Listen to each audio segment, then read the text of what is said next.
നമസ്കാരം. വാർത്താ നേരത്തിലേക്ക് സ്വാഗതം. വാർത്തകൾ തത്സമയം യൂട്യൂബിൽ കാണാൻ കേരള വിഷൻ ന്യൂസ് 24/7 സന്ദർശിക്കുക. ഫേസ്ബുക്കിലും ഇൻസ്റ്റഗ്രാമിലും ട്വിറ്ററിലും ഞങ്ങളെ ഫോളോ ചെയ്യും.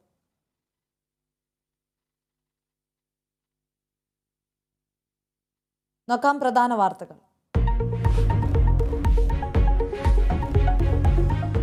നികുതി പിരിവിലെ വീഴ്ച നിയമസഭയിൽ ചർച്ച ചെയ്യണമെന്ന പ്രതിപക്ഷ ആവശ്യം തള്ളി. ബജറ്റ് ചർച്ചയിൽ വിഷയം വന്നതാണെന്ന് സ്പീക്കർ.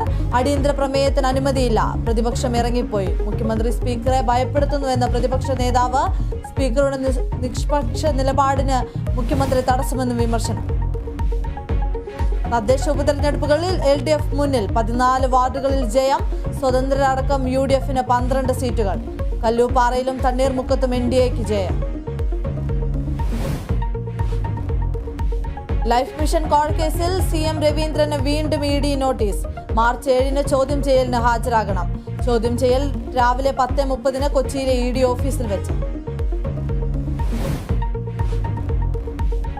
ജനങ്ങളെ പ്രതിസന്ധിയിലാക്കി പാചകവാതക വില വീണ്ടും കൂട്ടി. ഗാർഹിക സിലിണ്ടറിന് 50 രൂപ കൂട്ടി. പുതിയ വില 1110 രൂപ. വാണിജ്യ സിലിണ്ടറിന് ഇനി 2124 രൂപ നൽകണം. വില വർധന അംഗീകരിക്കാനാകില്ലെന്ന് ഹോട്ടൽ ഉടമകൾ. ശ്രീ വി ഡി സതീശനടക്കം തെരുവിലിറങ്ങിയിട്ടുണ്ടാവും. അപ്പോൾ കേന്ദ്രത്തിനെതിരെ പ്രതികരിക്കാൻ കോൺഗ്രസിനോ ഇതര കക്ഷികൾക്കോ സാധിക്കുന്നില്ല. പനങ്ങാട് സർക്കാർ സ്കൂളിലെ 2 കുട്ടികൾക്ക് എലിപ്പനി. പനി സ്ഥിരീകരിച്ചത് സിൽവർ സ്റ്റോമിൽ വിനോദയാത്രയ്ക്ക് പോയ കുട്ടികൾക്ക്. സ്ഥലത്ത് മെഡിക്കൽ ഓഫീസർ പരിശോധന നടത്തുന്നു.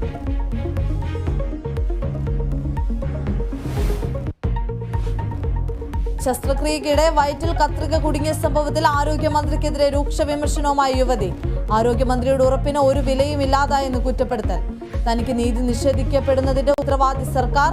അന്വേഷണ റിപ്പോർട്ടുകളെല്ലാം മൂടിവെച്ചെന്നും ചികിത്സാ പിഴവിനിരയായ ഹർഷിന. Kerala Vision news exclusive. Road സുരക്ഷയിൽ കേരള വിഷൻ ന്യൂസിന്റെ ഇടപെടൽ. സീബ്ര ലൈനിൽ നിയമം ലംഘിക്കുന്നവർക്കെതിരെ കർശന നടപടിയെന്ന് കൊച്ചി സിറ്റി പോലീസ് കമ്മീഷണർ. വാഹനോടിക്കുന്ന നിർബന്ധമായും അവർക്ക് സീബ്ര ലൈൻ ക്രോസിന് പ്രയോറിറ്റി കൊടുക്കണം. അങ്ങനെ പ്രയോറിറ്റി കൊടുത്തില്ലെങ്കിൽ നമ്മൾ പോലീസ് കേസെടുക്കും. നടപടി കേരള വിഷൻ ന്യൂസിന്റെ റോഡ് സുരക്ഷ ജനങ്ങളുടെ അവകാശമെന്ന വാർത്താ പരമ്പരയിൽ.